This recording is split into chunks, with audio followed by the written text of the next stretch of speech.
Opo. Ano po yun?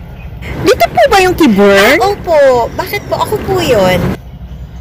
Kukunin ko na po yung iniwan ni Aling Tess. Yung 5,000. Wait lang po. Ang laki naman pala at ang daming laman itong tindahan mo. Bakit naman kasi wala ka kusang magbayad? Ano pong ibig niyo sabihin walang kusang magbayad?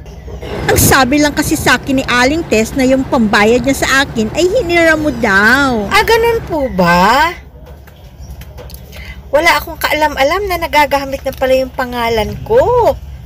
Kung tutuusin, ito nga hong ihuhulog niya sa inyo na dapat niyang ihuhulog sa inyo, inutang lang niya sa akin. Ganito na lang ho.